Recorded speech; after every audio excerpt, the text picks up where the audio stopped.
Twin Cities Con returns to the Minneapolis Convention Center for their 5th year, November 7th through the 9th. Twin Cities Con is a celebration of comics, toys, TV, film, art, cosplay, games, and all things nerdy. There's nothing like Twin Cities Con. It's also a family-friendly event where you can meet your favorite celebrities, browse the vendor hall and artist alley for the coolest merch, watch celebrity Q&As, and even more. Twin Cities Con is bigger and better than before. Come see from the Star Wars universe Ahmad Best, Rosario Dawson and Giancarlo Esposito, Brendan Fraser, and the cast of The Mummy, WWE Wrestling Hall of Famers Sting and Mick Foley, and the voice actors from the hit Disney series Phineas and Ferb, plus more guests to be announced. 3 days of action-packed fun in the heart of Minneapolis at the Minneapolis Convention Center. Tickets start at $50. Kids' tickets are just $10 for the entire weekend. VIP tickets also available, including a 3-day weekend pass, plus some really cool VIP perks. More guests will be announced. Buy your tickets and get more information at TwinCitiesCon.com. Are you one of thousands of individuals who know you have psychic abilities but don't know how to tap into your higher self? Refined Divine is an extremely gifted psychic medium who offers classes that can help you reach your goals. Refined Divine holds classes Monday and Thursday at her 2 locations and via Zoom. Classes consist of manifestation, learning psychic abilities, shadow work, and healing trauma. Refined Divine has helped thousands, and she can help you. This is Psychic Medium Deb. You can go to refineddivinepsychic.com. With your AM 950 weather, I'm Patrick Lilia. Tonight, partly cloudy with a low of 58. Then Tuesday, patchy fog and sunshine with a high of 74. Don't miss Sasha Colby's Strip 2 Tour, an electrifying blend of dance, storytelling, and drag artistry at the Fillmore Minneapolis, October 9th. Tickets at thefillmoreminneapolis.com. Listen to The Gately Show and The Matt McNeil Show all week for your chances to win. Portions of the following program may be pre-recorded. The views expressed and the opinions given by the individual host, guest, random reptoid, or chupacabra may not necessarily reflect those of AM 950 Radio, its affiliates, or its sponsors. Now, it's time to step into the unknown.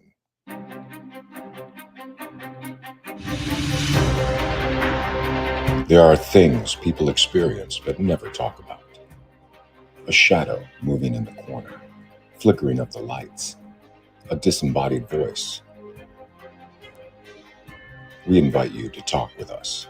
Share your story, share your experience, because this isn't just your story. This is our story. This is GhostBox Radio with Greg Bakun. And this is GhostBox Radio on AM 950, where every night we talk about the paranormal, ufology, Bigfoot, and so much more. My name is Greg Bakun. Thank you very much for joining us. I just want to quickly say this past weekend was pretty incredible. And one of the things that I ended up doing was I took part in the Refined Divine Holistic Expo on this last Saturday in Mankato, Minnesota. And, you know, I got to say, one of the reasons why this was so important to me, to be perfectly honest, was I started my broadcast career down at KEYC in Mankato, a television station. At the time that I was there, it was a CBS affiliate, and really, I hadn't been back since. I left there in 1995. I hadn't been back after that, and for no other reason that my path never really took me to Mankato. And you know, it's a real interesting study on how much a town grows in 30 years. And how much construction, how many new places are around. It just, it was really incredible. And I was actually really surprised with how a little bit emotional I got going back there. And I went over to KUIC, which is located on the aptly named Lookout Drive. And when I lived in Mankato, I used to live on Lookout Drive, and just to see how much that area had changed as well. That was used to be kind of the boonies of Mankato, North Mankato, and now it is just lush with all sorts of neighborhoods and stuff. It's really quite interesting. It's kind of like just stepping back in time, but also seeing time move on as well. Is pretty incredible. And then Sunday I was able to spend time with friends. We did an investigation over at the Grant House in Rush City, and I stayed the night there. And the Grant House is also just one of those beautiful historic hotels that if you want to go to a place that has just this wonderful feel, good energy. My room was just so inviting when I got there. It was a warm day yesterday, and there was, it was cool in there, and it was just very nice. And on the main floor, there is a restaurant called The Fort, which the food is outstanding. You got to check out the Grand House. They took very good care of us, and I was very happy that we spent time there. It was a great, fantastic experience there. Now, tonight we're going to talk about something here that happened on September 9th, and it was called Restoring Public Trust Through UAP Transparency and Whistleblower Protection. That's a bit of a mouthful there, isn't it? And the thing is, this is a congressional hearing. It was held by the House Oversight Committee's Task Force on Declassification of Federal Secrets. Once again, that was on September 9th, and it was in the Capitol building. And, obviously something like this we want to talk about. We want to kind of go through it a little bit and just kind of give our impression. Now, if you had watched this on September 9th, I invite you, if you're watching us on Facebook over on GhostBox Radio with Greg Bakun or over on Get Haunted, please put your impressions in the comments or any questions you have. I mean, I'm not saying that we're going to have the answers per se, but we'd love to know your thoughts. We'd love to know what you're doing, what your thoughts are on this. Now, joining me tonight is a good friend and someone who's been on the program a number of times, Michael J Worden. And Michael is a retired law enforcement officer and researcher, an award-winning author of historical true crimes. He is the author of 2 historical true crime books, the award-winning Lynched by a Mob, the 1892 lynching of Robert Lewis in Port Jervis. We talked about that. We on the show talking about that. That was published in 2022. And in 2013, The Murder of Richard Jennings, the true story of New York's first murder for hire. These are fantastic books. I would definitely recommend checking them out. But we're not really going to be talking about that tonight. Tonight, we're going to be talking about congressional hearings and whatnot. Michael, welcome to GhostBox Radio. Thank you, Greg. I'm always happy to be back here talking with you. And it's funny because I feel a connection to my fan base here out in the Hudson Valley, but also to so many people out your way that I've never even met, but yet always feels like I'm talking to home. So always happy. You are always welcome here. Please consider this your home. I really like that. So we have this hearing that took place, like I said, September 9th. This one, I'm going to be honest, this one had kind of snuck up on me a little bit. Someone asked me about what I thought, and I'm like, what are you talking about? So that just goes to show, Michael, I'm really doing a good job on my end over here. So people who testified and witnesses, we had Jeffrey Nucatelli, Chief Alexandra Wiggins, we had George Knapp, we had Dylan Borland, we had George Spielberger, and I should probably back up here a little bit. Jeffrey is U.S. Air Force veteran. Chief Alexandra Wiggins is UAP witness, Navy operations. George Knapp, I think many have probably heard of George Knapp. He is a UAP journalist. Dylan Borland is U.S. Air Force veteran UAP witness, and Joel Spielberger is Senior Policy Counsel, Project on Government Oversight, a minority witness. So a couple things here that were talked about, Michael.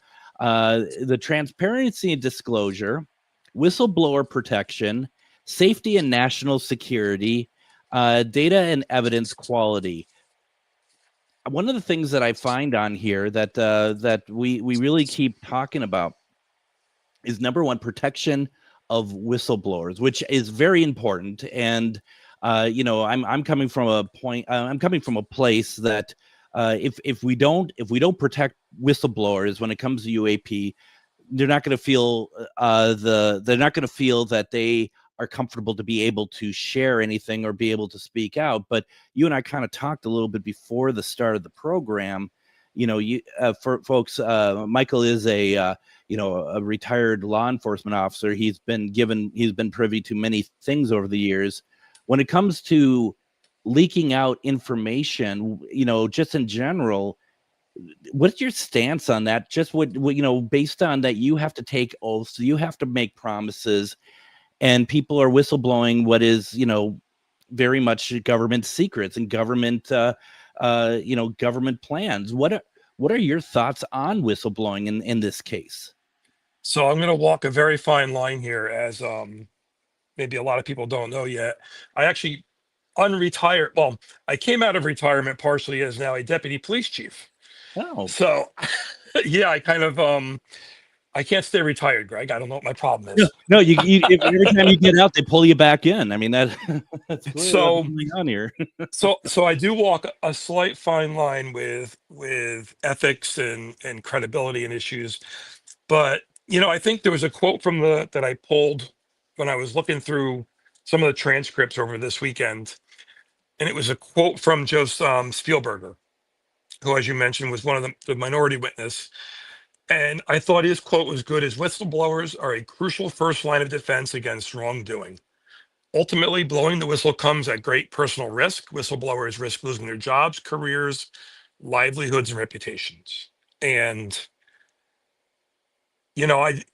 I'm sworn, obviously, as a law enforcement officer to be truthful, to safeguard certain secrets. I'm required, depending on the type of investigation, for example, not to provide names of sex assault victims, identified juvenile suspects by names. The things that I'm bound by at my level are certainly much lower than people in the military, people with high ranking classifications. So the ramifications, the more you go up, the more the ramifications become more serious, I think. And it's a very difficult moral dilemma. And I don't know that it's easy for anybody on the outside to put themselves in their shoes until they're in that position. And I got a lot of respect for anybody that comes out and believes what they're doing is the right thing by whistleblowing. Because it's got to be hard. It does. And I know, and I think you and I are kind of, and this is why it's interesting, you and I are going down different tracks here a little bit, because you're right. The idea of whistleblowing when there is wrongdoing, absolutely, there needs to be some sort of protection for them and for us, actually, as well. I guess I'm thinking, and folks, please don't get me wrong. Please don't think that I'm trying to say that the government should keep all UFO and UAP, a secret from us. But, the idea is that, I wonder what what are they seeing as the wrongdoing here? Is it just the fact that we are keeping this from the public? That is wrong. We need to be more transparent about what is happening and what we, as working in the U.S. government, are seeing. Is that, am I do you think I'm closer with that? I mean, that's got to be it, because I don't know what the other reason to be coming forward is, unless there's a much deeper layer to this that even the whistleblowers aren't really communicating through these hearings. And these hearings are very well controlled. They're not free for alls. And I'm going to suspect, for the most part, that when they call a witness, they pretty much know what they're going to testify to. Any good lawyer wouldn't call a witness without knowing what he or she's going to testify to.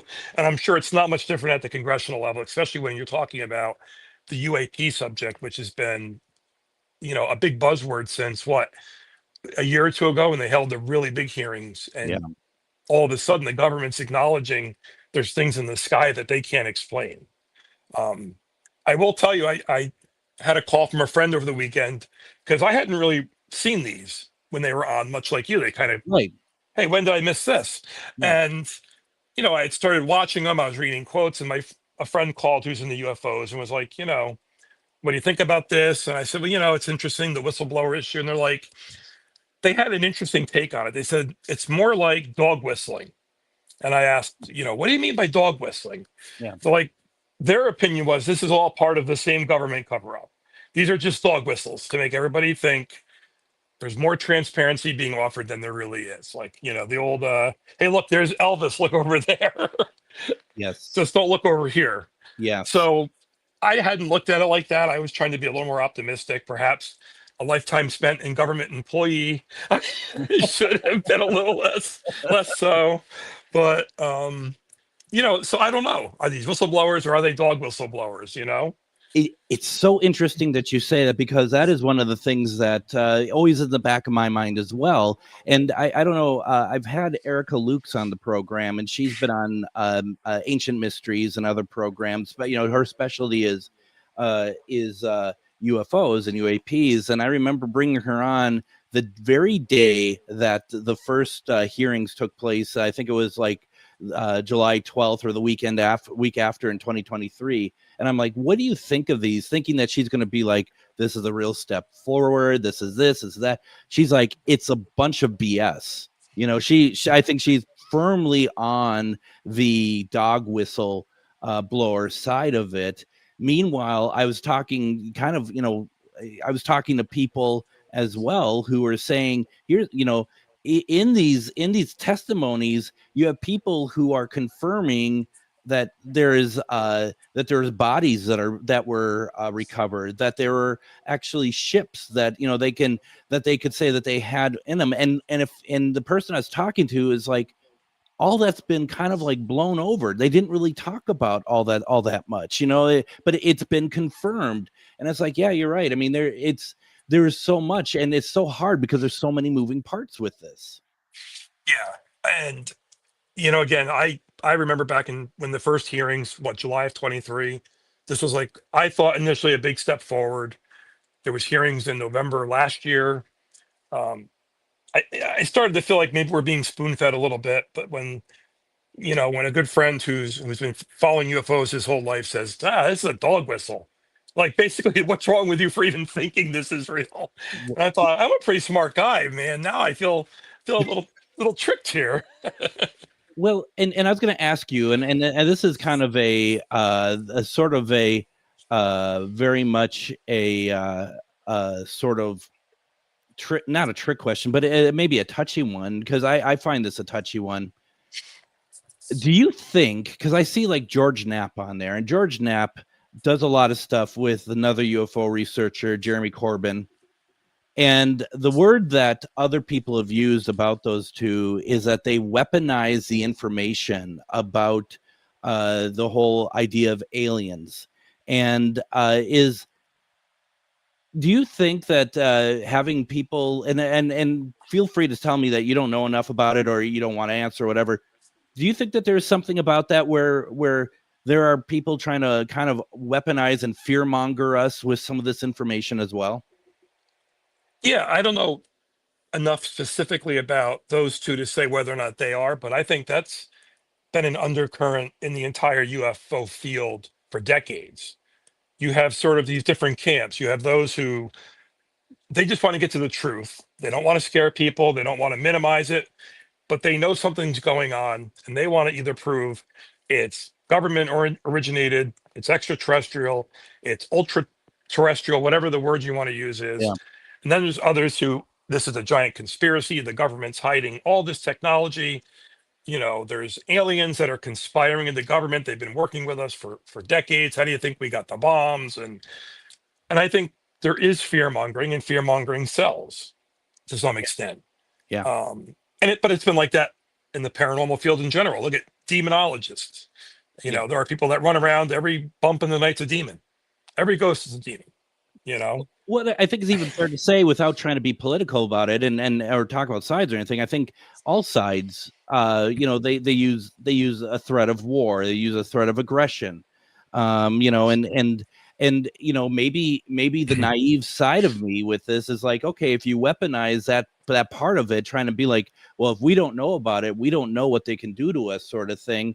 You might get, maybe that tries to force action to happen. But everything I've seen from, well, not necessarily George, but he's a part of it all, is just kind of like, just really, I guess it doesn't align with my personal views on UFOs and UAPs, and it doesn't need to. But I don't come at it as thinking that we should be frightened of any sort of alien interaction, I guess. Yeah, I think I kind of agree with you on that. I don't necessarily believe it is something to be afraid of. Well, first of all, we don't even know what the scope of the issue is to have any fear. I mean, right. I suppose the fear of the unknown, it's like walking into a pitch black room and feeling your way for the light switch, worried that you're going to bump into someone that's not supposed to be there. But, I think realistically, we don't know what the true depth of the issue is. Are these aliens from another planet? Are they from another dimension, like someone like John Keel would have proposed, the ultra terrestrial type of idea? Is it all just mass hysteria? Is it government propaganda? Right. I think frightening people, telling people to be afraid of something that we really can't explain any details on with definitive 100%, stack of Bibles, you're not going to burst in the flames here. And Yeah. and I don't and I think that happens, like you mentioned, in politics, it happens in religion, it happens, and the internet has made it so much a part of every discussion today. Almost everything's got some element of fear mongering. And I agree with you. I don't fear the thought that there could be aliens amongst us. We're still here. Yeah. And so Absolutely. No, I'm 100% behind you on that. What I want to do, though, is let's go ahead and take our first break. When we come back, there are a couple questions that come to mind I want to ask Michael his opinion on. This is really interesting, kind of getting different perspectives on this. Folks, if you have questions, put it in the comments. We'd love to hear your thoughts. Folks, don't go anywhere. You're listening to GhostBox Radio on AM 950. Greg Bakun here. I've told you about the out-of-the-world roast beef sandwiches at Maverick's Real Roast Beef, but I haven't told you about their Philly steak sandwiches, turkey bacon avocado sandwich, BLT, crispy chicken, fish sandwiches, brisket, or pulled pork. Okay, you get the idea. They make a lot of delicious food to the same standard as their famous roast beef sandwiches, and now I'm starving. I'm going to go to Maverick's Real Roast Beef off Lexington and Roseville, and you need to go too. Check out their menu at mavericksbeef.com. Have you ever met someone who not only can help you on a deep spiritual level, but also potentially change your life? Refined Divine is an extremely gifted psychic medium who travels the nation and lives right here in the Midwest. And she offers mediumship, mentorship, house and business parties, energy healing, palm readings, and so much more. Refined Divine has helped thousands, and she can help you. Hi, this is Psychic Medium Deb. I cannot wait to hear from you. You can go to refineddivinepsychic.com. Greg Bakun here. I love historic tours of Minneapolis and seeing everything it has to offer. But if you know me, I like to include a little spooky in my tours, which is why I found the perfect combination. Minneapolis Trolley Tours does this amazing candlelight ghost tour that you have to check out. It's an extremely immersive experience. It's a trolley trip that starts out at a haunted mansion, traveling around Minneapolis locations exposing ghost stories that the public and business owners would rather left untold. Then a tour of the aforementioned haunted mansion where ghosts of past residents from the 1800s reside, plus a lot of surprises to discover. Next, experience Gertrude's After Hours. Did I mention Gertrude is the mansion's most famous ghost? Maybe she'll show up. And you finish up the tour at Gertrude's Lounge in the haunted basement of the mansion with refreshments and Q&A. The trolleys are climate controlled and the mansion is restored to perfection. Check out MinneapolisTrolleyTours.com for more information.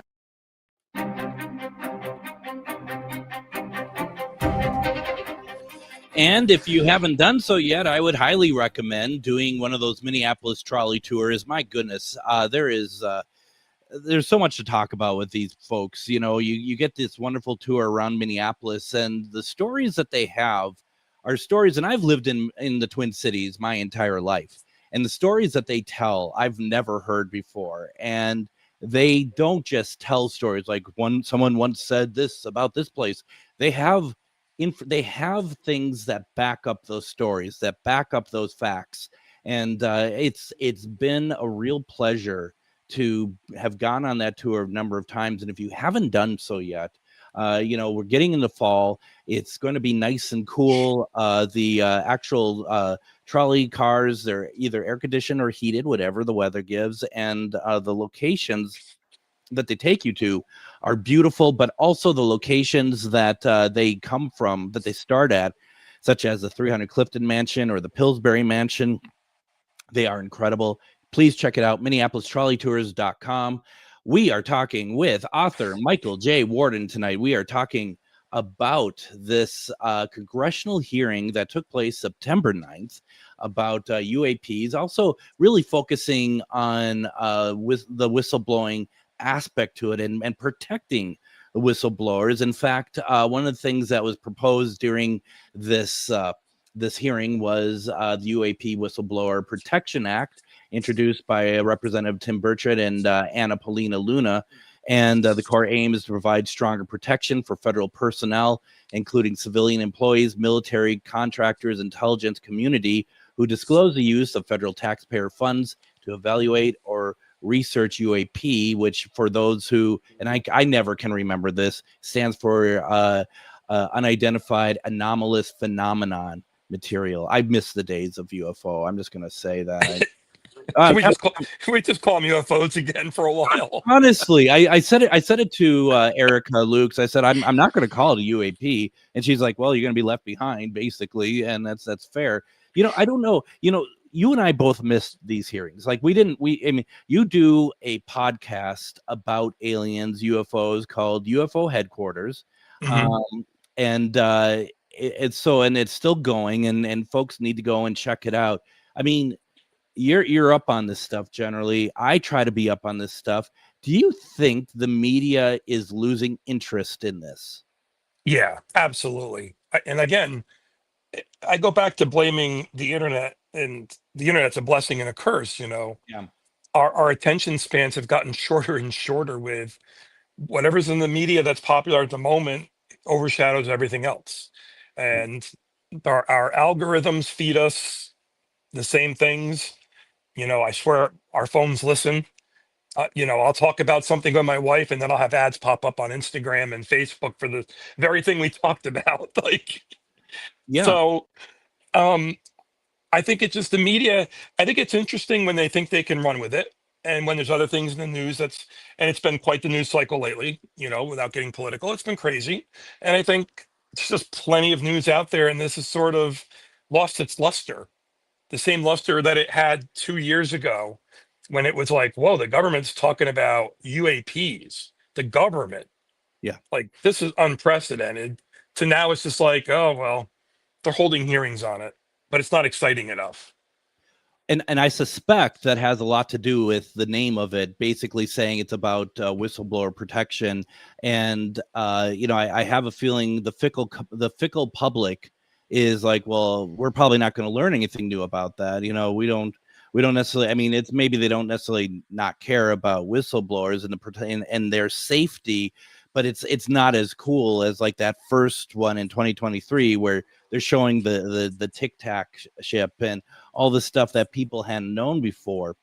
One of the things I find very interesting about this, though, is like we're looking back in 2023, we're taking a look at this footage, right? But this footage goes way back further. And that's kind of how the military would work. You're not going to see anything that's going to be from a year or so beforehand.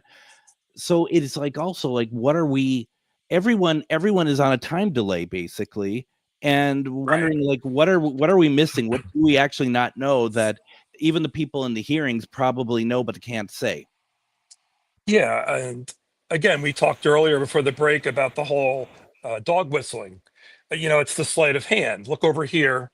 Yeah. I'm gonna move the shells around, and you can follow my hand, but you're never gonna really know what's the real shell's hiding because you're never gonna figure it out. I'm gonna let you see this little bit, and I think that's what they're showing us is what they want us to see. So there's definitely a control of information, and when you read some of the stuff they want, they talk about national security, whistleblower protection. Does it open a can of worms where anybody that wants to just spill military secrets or national security secrets? I mean, ultimately, the reality is we do need to have national security like any other nation would need. Yep. I mean, we have it at the police level. We have things that we don't have to disclose to the public that we do or have. And believe me, it's nothing close to UAPs, So are you dog whistling right now? I mean, I am definitely, and I am not saying any of this under threat of alien abduction or any mysterious probings and stuff. So right. But I think too, I'm very skeptical because being in the Hudson Valley, we have Stewart Air Force Base here. which was once a hub for Project Blue Book. Yeah. And if anybody that's ever done any deep dive into the Project Blue Book, you can find the most credible witnesses, military pilots, aviation experts. People have just come back from flying fighters in World War II, Vietnam, Korea, to being told that what they saw was swamp gas, was Venus, was a reflection. And the way the government downplayed those witnesses. Yeah. And you read their stories, read their statements, and how credible they are. And at the very end, we don't believe that this person was being completely forthright. Yeah. But you trusted him enough to fly one of your bombers or your fighter jets. Right. But you don't think he could tell the difference between Venus and an unidentified flying object, or UAP. Yeah. No. So to me, it's just the government's never had a good track record with disclosure, and I don't see that just changing overnight. It raises a couple really good points, and it is kind of like, is it just a new sort of tactic in public relations, in opposed to a completely new era for how they talk to us about it? I mean, like you said, and you brought up Roswell. You start out, I mean, could you imagine how life on Earth would be very different, I think, if that original report about what happened at Roswell stood, and that the government did not come in to try to dissuade and make everyone involved look like that they were mistaken about like alien material being a weather balloon. And if how the world would be different now if we were forthright with that the whole time. Yeah, I mean, we can only imagine what was that, almost 80 years ago, 75 years ago now. I mean, it would have been a completely different world that we're in today. And you understand the government's perspective. I can at least look at it as a history major, looking back at the what was going on in the world at the time, why the government's being so hush-hush, but yet, claiming people don't know what a weather balloon is, that would clearly know what a weather balloon is. Yeah. So I think we've switched from that. We've gone from the days of calling people just, they don't know what they're looking at, to, we'll give them what they want to hear. We're going to trickle truth the information little by little. And we're never going to really come out and say specifics. We might say a little bit of a specific, but it's never going to be the whole picture. We're always just going to give you the little dots. And maybe if you look across the room and squint, you might see a picture. But when you get too close to it, all you're going to see is just a bunch of random looking dots that really don't add up to anything. And I think that's the cynical side of me at this point, I think. Well, and is that there is one big part of all this that I have a problem with, and that is that I firmly believe that the government is working with alien intelligence. And I can't, it's not for me to say what that alien intelligence is, because it could be all sorts of different things. But I think that there has been a partnership of some kind for a long time. And this is where I always like to say, and I'd be curious if you agree with me on this, is that this is where you really see a difference between politics and government. Because government is going to be the one that is keeping, this is what's keeping, the country kind of moving the way that they want it to, because this is not a policy. This is a government a program or a government secret or whatever. That I think there's a lot of stuff that a lot of people don't know is going on, and I think this is one of them.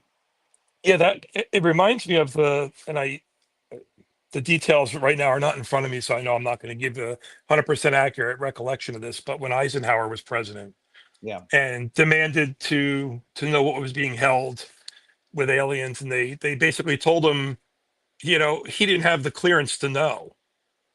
And I think that was the story where he threatened to send the first army in, the big red one, and said that he would send them in to invade the base if they didn't show him. Now, again, take it for what it's worth, but you mentioned politics versus government. Yeah. The politics change. The president can change every 4 years or whatever, our Congress, all of our elected officials, but yet there's got to be a continuity that keeps all this other stuff in place. That's much bigger than all of us. It's bigger than the president. Yep. It's bigger than any individual person. The machinery, I guess. Machinery is a great way of putting it, and that I'm not here to argue whether that's right or wrong either. This is just a fact, and to me, this is just a fact of how things work. And the word you use, continuity, I think is absolutely spot on with that as well. And folks, if you have a chance, check out some of my past episodes with Paul Blake Smith. Paul had written a book about President Nixon showing Jackie Gleason alien bodies. I love that. I love that story so much. Isn't that something? It's just absolutely, and it's like, and part of me is like, of anyone who has a chance to see aliens, I'm happy it's Jackie Gleason. I just, the great one should see the whole thought of it just is funny, but who knows? It sounds absurd on its face, but then that's what also makes it so believable. Well, and two, it's that whole thing about power. When you are at a certain, the way that it all came down to is that Nixon needed money for the re-election campaign. Jackie Gleason, who's always there for a deal, and basically is like, I got money for your re-election, but I want to know a little bit more about aliens. And it's just. You know what? You're in a position to do so, and Nixon was in a position to show.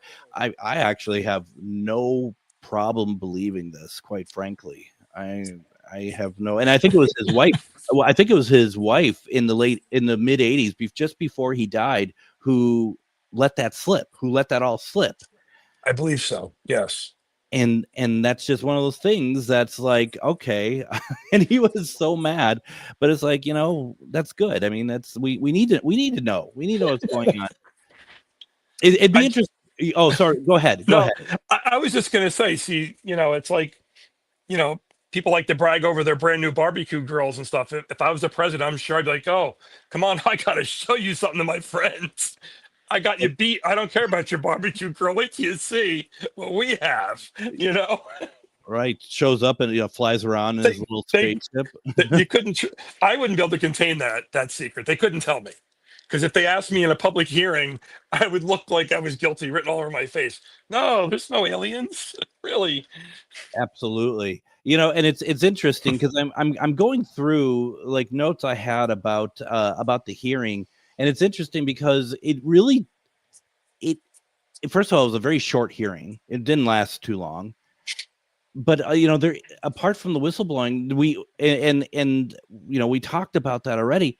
There isn't a ton more to it, No. And then it's, but I mean, I hope that this helps. I was just looking real fast, you pulled some quotes, I pulled some quotes. Jeffrey Nucitelli, Air Force veteran, UAP witness, what we saw changed our lives.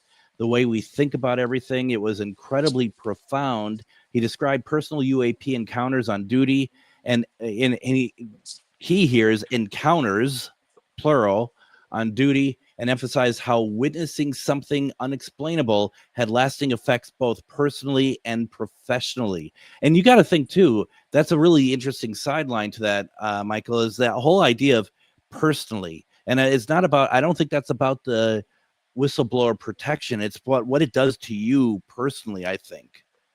And that's something, in speaking with a lot of different people over the years with our other show about who've had encounters, sometimes going back to childhood, sometimes briefly as adults, and they always describe it as profoundly life-changing, either for the good or for the bad, but it's a profoundly deep change. It's not just the abstract, we're not alone, we have proof. It's a change in their life, which I can't even fully explain it right now to you, and they can't fully explain it, but they're like, everything changed for me in that moment.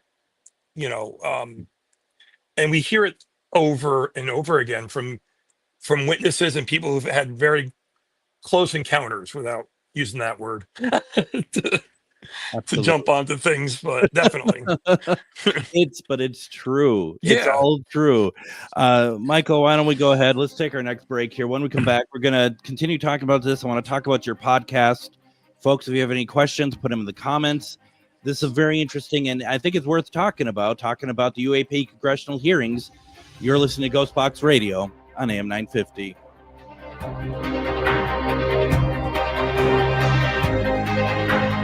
Greg Bakun here. I've told you about the out-of-the-world roast beef sandwiches at Maverick's Real Roast Beef, but I haven't told you about their Philly steak sandwiches, turkey bacon avocado sandwich, BLT, crispy chicken, fish sandwiches, brisket, or pulled pork. Okay, you get the idea. They make a lot of delicious food to the same standard as their famous roast beef sandwiches, and now I'm starving.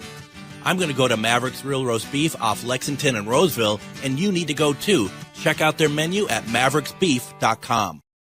Have you ever met someone who not only can help you on a deep spiritual level, but also potentially change your life? Refined Divine is an extremely gifted psychic medium who travels the nation and lives right here in the Midwest. And she offers mediumship, mentorship, house and business parties, energy healing, palm readings, and so much more. Refined Divine has helped thousands, and she can help you. Hi, this is Psychic Medium Deb. I cannot wait to hear from you. You can go to refineddivinepsychic.com. Greg Bakun here. I love historic tours of Minneapolis and seeing everything it has to offer. But if you know me, I like to include a little spooky in my tours, which is why I found the perfect combination. Minneapolis Trolley Tours does this amazing candlelight ghost tour that you have to check out. It's an extremely immersive experience. It's a trolley trip that starts out at a haunted mansion, traveling around Minneapolis locations exposing ghost stories that the public and business owners would rather left untold. Then a tour of the aforementioned haunted mansion where ghosts of past residents from the 1800s reside, plus a lot of surprises to discover. Next, experience Gertrude's After Hours. Did I mention Gertrude is the mansion's most famous ghost? Maybe she'll show up. And you finish up the tour at Gertrude's Lounge in the haunted basement of the mansion with refreshments and Q&A. The trolleys are climate controlled and the mansion is restored to perfection. Check out MinneapolisTrolleyTours.com for more information.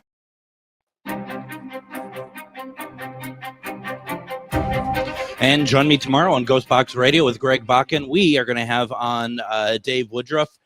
Dave is the husband of Refined Divine Deb, and we are going to be talking with him. We have Deb on occasionally talking about experiences and stuff, and we want to talk to Dave because Dave, from the time that he met and eventually married Deb, that, you know, his own abilities and what he has learned and seen has grown exponentially, and we want to talk about that and kind of delve into that a little bit. And then Wednesday we're doing one question readings with Deb, and that's, you know, that's always amazing, and you'll want to check that out and enjoy and take part, because if you have a question about money, relationship, that sort of thing, just go ahead and join us. And Deb will tell you, and she channels as well. She channels pets.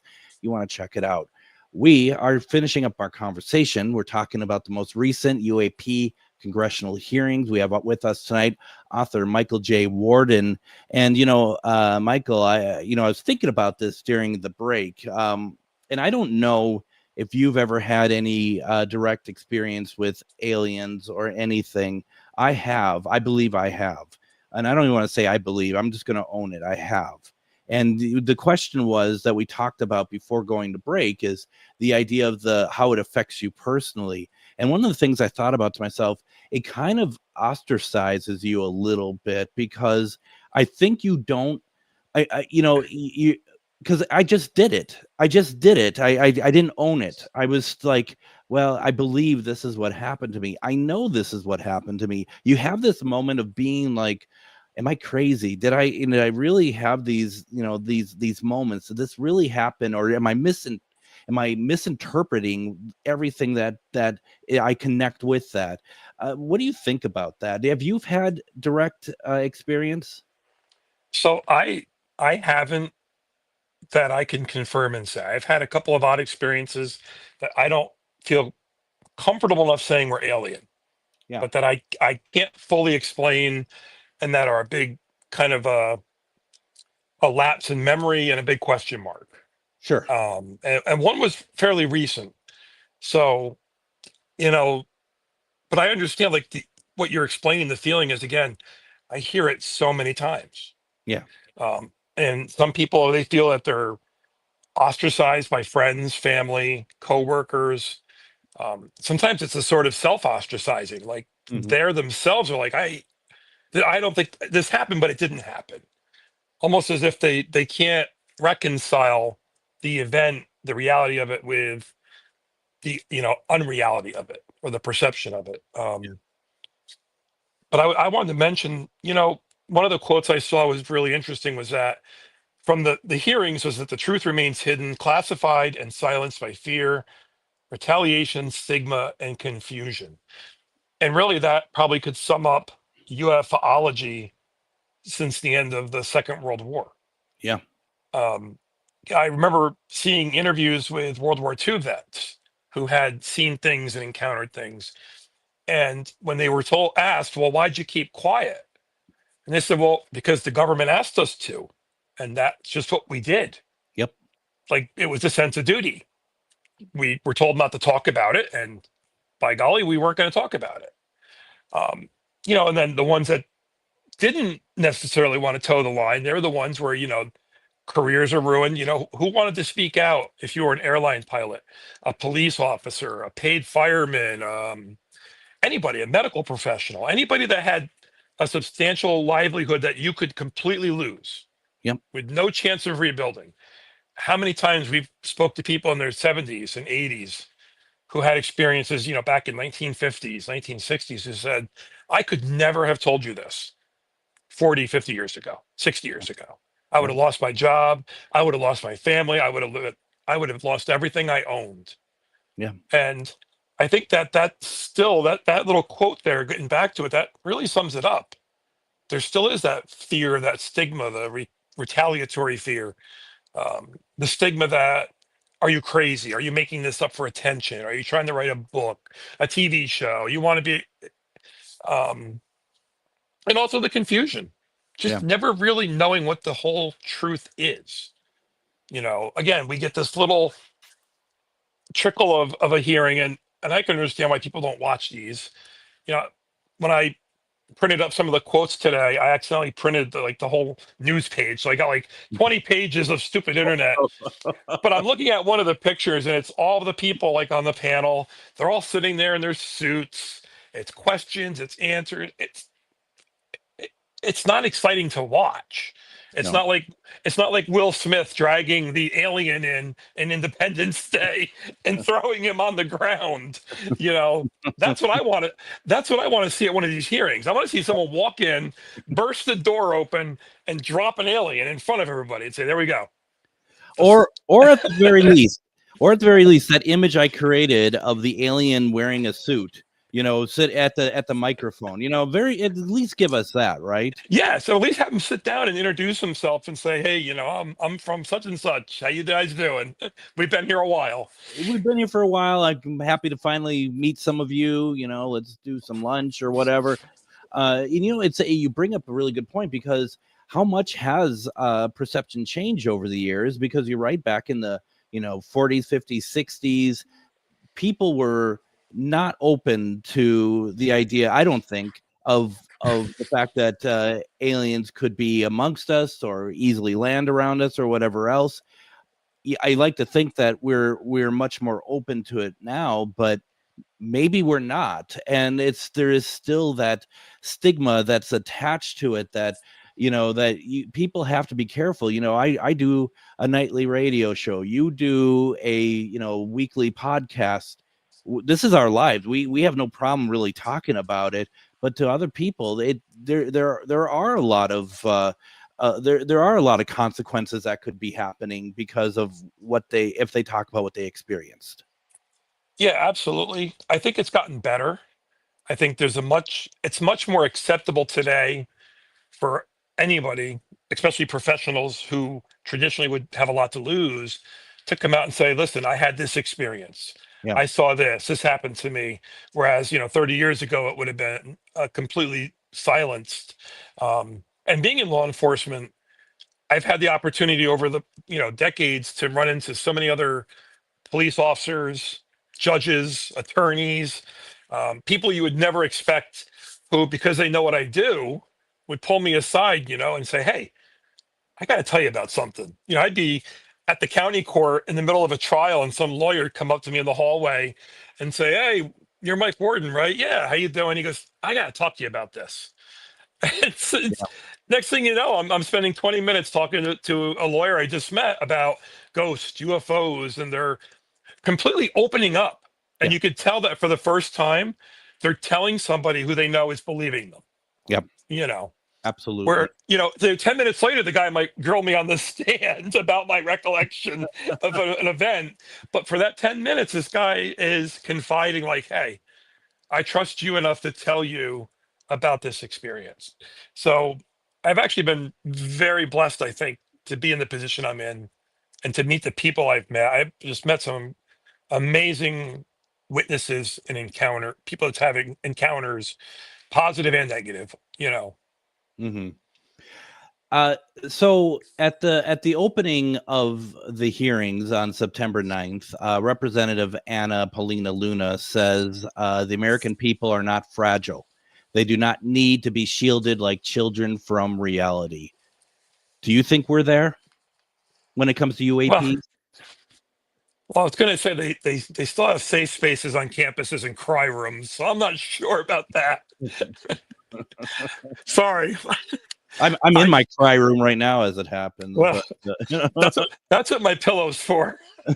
But I think it's a tough one to look at, because the government to acknowledge that, for the government to come out and say once and for all, "Listen, this is the truth right here. This is what we have. This is how it happened. This is the timeline. Here's the evidence. Here's the photographs. Here's the video." It would change the world in ways I don't think we could comprehend. It would change people's perception of religion, reality. Um, and I'm not sure a lot of people are prepared for that. I'd like to say I am. I'm sure you would think you are, but then I wonder what would I really be like if, it's all easy to say when we're talking on the radio or when we're talking amongst friends and colleagues, but if the reality suddenly hits you in the face and you realize, wait a minute, this is really the truth. Like, what's going to happen to us? right. Yeah. So with that, I want to kind of switch gears for those who love to listen about aliens, UFOs, all that good stuff. Michael does a podcast with author Linda Zimmerman, and it's called UFO Headquarters. We have about 3 minutes left. Can you tell us a little bit about this podcast, please? Yeah, so you can catch it anywhere that they want to listen to a podcast, or favorite platform. It's UFO Headquarters, UFO HQ. And, it started out initially focused on the Hudson Valley here, where Linda and I are based, but quickly branched out as we realized how the Hudson Valley, where we are, has been an epicenter of UFO activity. Yes, it has. And it almost more so, I think, than other parts of the country and the world. And the more research we do, we find, going back into the old newspapers, the stories people have told, the encounters. I mean, the Hudson Valley wave of the 1980s is extraordinary. For anybody that doesn't know about it, look up Linda Zimmerman, grab one of her Hudson Valley UFO books, and be prepared to have your worldview changed on that alone. And I think being in the Hudson Valley helps, because we're in a very old part of the state, an old part of the country. There's a lot of paranormal lore, legends, stories. People seem to be a little bit more open to the paranormal in this area. Yeah. It is a hotbed. And there's the people talk about, is this a real thing, the Hudson Valley Triangle? They say, I don't know how accurate. Sure. But the whole Hudson Valley is just a hotbed, and the Hudson Valley is broadly defined. I mean, so it depends on who you talk to, but I'm kind of at the edge of what I consider the Hudson Valley, and even we have our activity out here with the ghosts, with unexplained events, things in the sky, what people see and hear. cryptids. And, I mean, we could talk about this for days. You and I could go off on tangents. We sure could. And I think they're always, and you know what? They're always interconnected. Yes. So I always find where you have hotbed of activity of ghosts, there seems to be UFO activity. There seems to be cryptid activity. I'm a very big John Keel fan and look at the big picture as really being all related to the same phenomena. Something else is at the core. We're just seeing different little pieces of it. I agree. You and I are on the same page 100%. And folks, you like Michael said, you can get to the podcast really anywhere that you listen to podcasts. Once again, it's called UFO Headquarters with author Linda Zimmerman and, of course, our guest, Michael J. Worden. I also want to point out before we head out, please go to michaeljwarden.com. There you can see where you can follow him in all sorts of social media platforms and read about his books and everything else. I am so happy that, I mean, we haven't had you on for a while, but I'm so happy to have you with us. And it's nice that we can catch up every once in a while and just kind of talk about this stuff. It's fun, isn't it? It is. When I see your name pop up as a text message, I always know it's good. I'm like, this is going to be good. I got to open it right away. Your eyes aren't rolling. Is that what you're saying? Is just like, oh my not God, yet. They're not yet. Folks, Michael J. Worden, thank you very much for joining us today, Michael. It's always good. Thank you. Tomorrow we have Dave Woodruff, and make sure you tune in for that. Everyone, have a fantastic night, and we'll see you tomorrow.